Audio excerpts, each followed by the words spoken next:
I'm going to out the biggest scam on LinkedIn and social media in this episode. And if you listen to my advice, if you go through this episode and stay to the end, it will give you total clarity about how you make a return on investment in social media. And I'm going to explain to you why many people, the majority of people, struggle to make money on social media. Welcome back to the podcast. I have been sunning myself in Barbados with my wife. It's our 8th wedding anniversary this month. And so if there's been a bit of a hiatus, that is why. Just before we get into today's episodes, go check out our 100 Leads Challenge. I'm running it on the 20th of August. You'll see a link to this in the description, but also hunt me down on LinkedIn and you will find it on there too. Okay, the biggest scam on LinkedIn and social media. And I'm going to air it and tell you about it because it is the number one reason that is meaning that people are putting time in and not making money. I'm all about people making a return on their investment, both in time, effort, money from social media. And what I see, and this has become more clear because of algorithm changes on every platform, is the biggest scam here is actually thinking that content is your primary method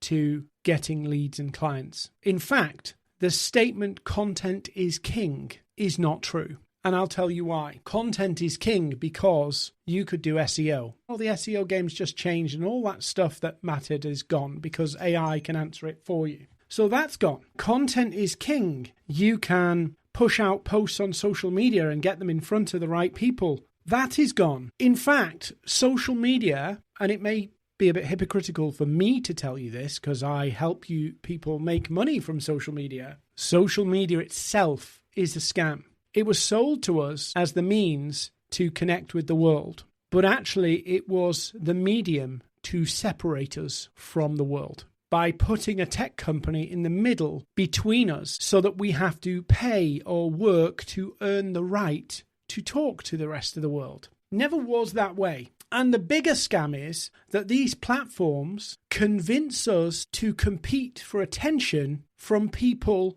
who used to follow us or still follow us. We now have to compete. It was get followers and then more people see your content and it all takes off from there. Now, no. Now we have to compete to even get our followers to see it because ultimately we are cheap labor. Social media and our content makes us free labor. We work hard to please a platform so that our content will be shown to the audience. And the platform decides who sees what, primarily based on does your content keep people on the platform longer? So in effect, what's gone from us sharing our insights, our ideas, our thoughts to inspire people and prompt people becomes, yeah, I need to do that. But actually, I have to do it in a way that keeps people on the platform and ticks the boxes of these tech companies' rules. Otherwise, I'm done for. Now, why does all that matter? You already know that. Why does it all matter?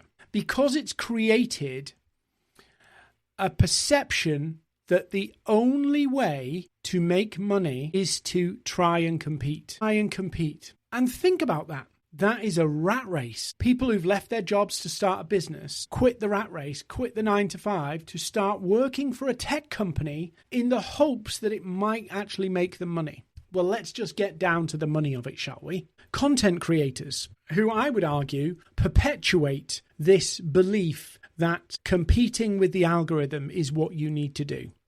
They perpetuate it. They make money from helping you compete because they have courses and tactics that you can learn, download and study and pay for to compete. When actual real business is not about competing, it's about finding a point of difference. To actually be successful, you have to find a way to create a competitive advantage. Competing in the same way that everybody else is not going to help you because it will be a survival of the fittest. And that fittest is whoever pleases the algorithm. Let's be real about this. We don't want to play that game. So let's look at the money.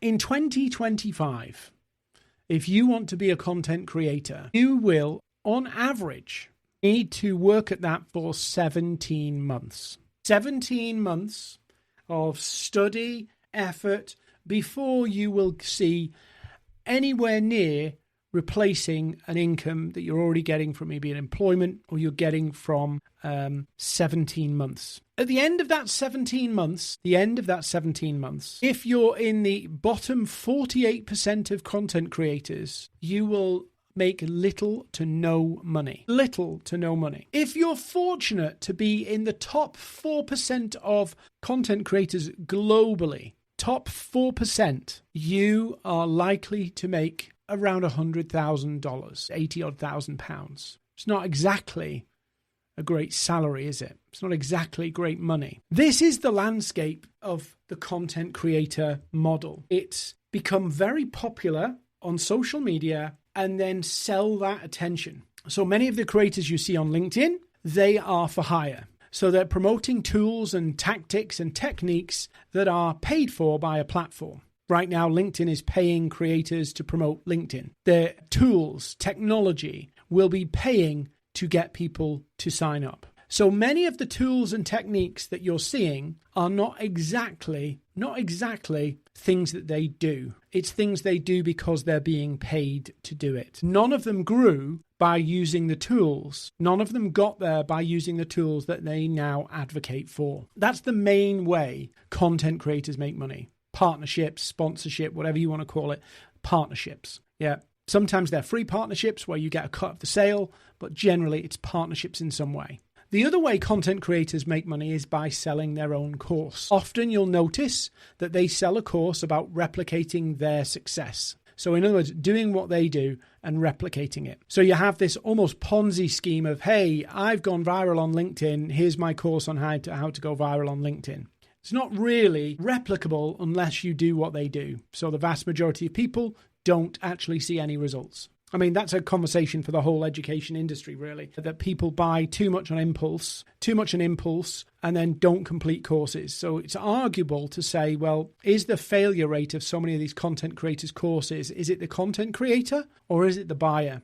Because so much of the courses are bought on impulse and people do not finish the material, let alone implement the material. So there's those two dilemmas there. Content creators selling be like me, do what I do. Yeah, which obviously doesn't translate to other industries. So the creator model, the model that most of the people who are viral successes on social media are doing, does not work for the vast majority of people. That's like saying buying the lottery tickets is a viable business model. It just does not work for the vast majority of people.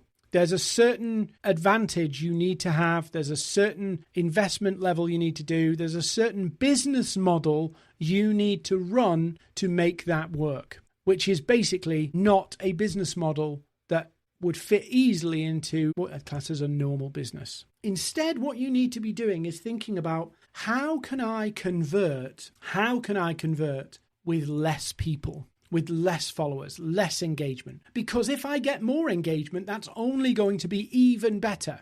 Now, here's an interesting stat. Business owners that use social media are more likely to make higher returns. They're more likely to make a return on investment, number one, and more likely to make a return on